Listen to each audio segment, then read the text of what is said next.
Tirupati చంద్రగిరిలో polling అనంతరం చెలరేగిన హింసాత్మక ఘటనలతో పోలీసులు అప్రమత్తమయ్యారు. కేంద్ర బలగాలతో నారావారిపల్లి, శేషాపురం, భీమవరంలో ఫ్లాగ్ మార్చ్ నిర్వహించారు.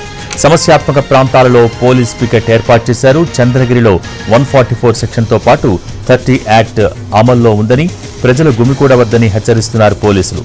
సభలు, సమావేశాలు, ఊరేగింపులకు అనుమతి లేదని స్పష్టం చేశారు.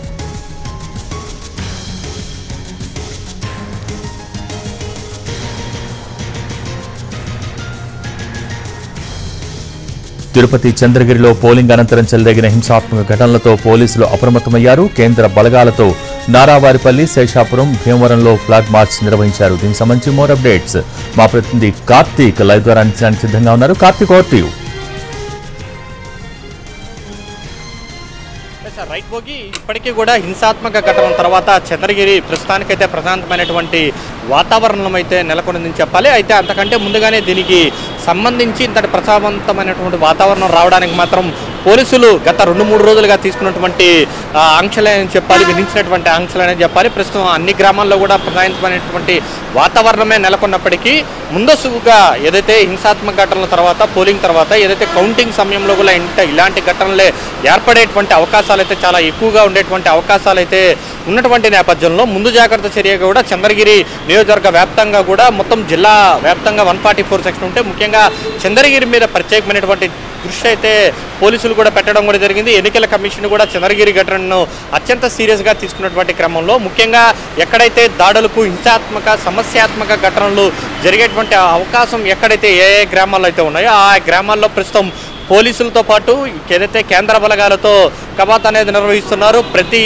గ్రామంలో ఉన్నటువంటి ప్రతి వీధి తిరుగుతూ కూడా అక్కడ ఉన్నటువంటి ప్రజలకు ధైర్యం చెప్పే ప్రయత్నం చేస్తున్నారు. ఎవరు కూడా భయపడాల్సినటువంటి అవసరం లేదు, మేము ఉన్నాము, మీ భద్రతే మా ముఖ్యం అంటూ కూడా పోలీసులందరూ కూడా పెద్ద ఎత్తున కవాతు చేస్తున్నారు. అదేవిధంగా ఎవరైనా కూడా చిన్న అల్లర్లకు పాటుపడ్డ, చిన్న గొడవ చేసినా కూడా ఏమాత్రం వదిలిపెట్టేటువంటి ప్రసక్తే లేదంటూ కూడా సీరియస్ వార్నింగ్ ఇస్తున్నటువంటి పరిస్థితి ప్రస్తుతం చంద్రగిరిలో కనబడుతుందని చెప్పాలి. ముఖ్యంగా ఏదైతే నారావారిపల్లి కావచ్చు, శేషాపురం, కందులవారిపల్లితో పాటు కూచువారిపల్లి, ఎక్కడైతే గొడవలు జరిగినటువంటి రామరెడ్డి గారిపల్లి, ఈ పల్లెలన్నింటిలోనూ కూడా ప్రస్తుతం కేంద్ర బలగాలతో పాటు లోకల్ పోలీసులు అందరూ కూడా పెద్ద ఎత్తున ప్రతి గ్రామంలో ఉన్నటువంటి ప్రతి వీధిని కూడా తిరుగుతూ అక్కడ ఉన్నటువంటి ప్రజలకు ధైర్యం చెప్పడమే కాకుండా ఎవరైనా గొడవలకు పాల్పడితే మాత్రం సహించేది లేదంటూ కూడా చెప్తున్నటువంటి పరిస్థితి ఉంది. ఎందుకంటే కేవలం మరొక వారం రోజులే కౌంటింగ్ ఉన్నటువంటి నేపథ్యంలో అంతకంటే ముందుగానే ఘటనలు అనేది వరుసగా జరుగుతున్నాయి, గొడవలు అనేది జరుగుతున్నటువంటి క్రమంలో ఈ నిర్ణయం అయితే పోలీసులు తీసుకున్నారని చెప్పాలి. అత్యంత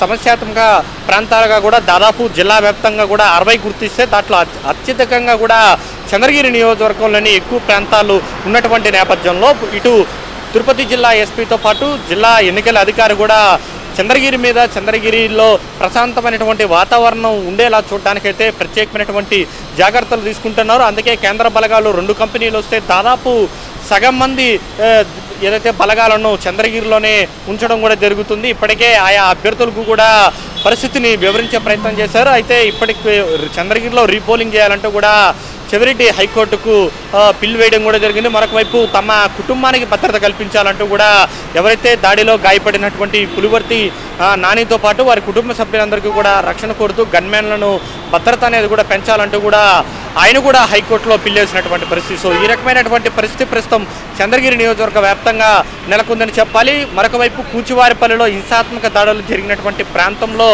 ఇప్పుడు ఎవరైతే కేసులు బారిన పడ్డారో వాళ్ళందరూ కూడా ఎన్నికల కమిషన్కు కూడా ఒక లేఖ అనేది రాయడం కూడా జరిగింది. మేము చాలామంది డాక్టర్లు ఉన్నాం, ఉన్నత విద్య చదివిన వాళ్ళు ఉన్నాం, ఐటీ ఉద్యోగులు ఉన్నారు, మమ్మల్ని అక్రమంగా అరెస్ట్ చేశారు కాబట్టి ఆ కేసులను తొలగించాలి, కేసులను పునఃసమీక్షించాలంటూ కూడా ఎన్నికల కమిషన్కు కూచువారిపల్లి గ్రామస్తులైతే ఒక లెటర్ అయితే పెట్టుకోవడం కూడా జరిగింది. ప్రస్తుతం ఎన్నికల కమిషన్ దాన్ని కూడా విచారణ చేపట్టాలంటూ కూడా ప్రభుత్వానికి ఆదేశించినట్టుగా కూడా తెలుస్తోంది. Okay, thank you Karthik.